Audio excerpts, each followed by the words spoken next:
you have almost chaos in the social fabric in many African American neighborhoods because there's no dad. And you're a dad. You know how important being a dad is. There's no dad. And that isn't being addressed in any high-profile way by whites or blacks in America, as far as I can see. I would say the exact opposite. I can't look at a conservative conversation and not hear about absentee fathers and the broken black family. Because that's the genesis of the problem. The genesis of the problem is that. That's where it begins. The education. I disagree, but so there's two things here. The first thing for me is that I'm always fascinated at how the right loves colorblind policy. They love to not talk about race unless they're talking about dysfunctional black neighborhoods. Then race becomes the most important thing to name. So it's an interesting conversation to have. That said, but that's not me. You've been talking to me for more than a decade. That's not me. Yeah, but I'm willing to talk about any aspect of the race situation. I want it to get better.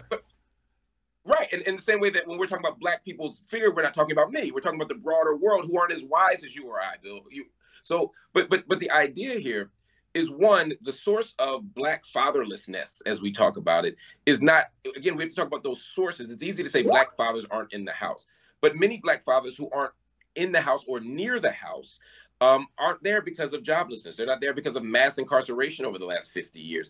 There are reasons structurally that pull people away that aren't about individual choice. But the other thing we have to think about is just because people aren't married doesn't mean that they're not active and involved. Black non-custodial fathers are actually the most involved. So even when black people aren't married, they might not live in the house, but they still come to the house. They still parent their children. But again, if we're going to look at the genesis of the problem, I want to look at those neighborhoods where black men got 40 years for drug penalties, where other people got 5 or 6. And then we say, look, there are no, as we call them, OGs in the neighborhood to help people resolve disputes. So when you see young people killing each other, part of it is because the men in the neighborhood have been taken away. When people say they're fatherless, part of it is irresponsibility. I wouldn't doubt that. But a lot of it is structural. So we have to, if we're going to fix this, we got to go to the source of the problem. Some of it is structural, but when you have a 70% out of wedlock birth rate, and I'll make one last point and give you the last word. In the 1960s, there was a low fatherless rate in the United States. And the criminal justice system was worse then toward African Americans than it is now. But the family unit in African American areas was more intact. The tradition was we stay together.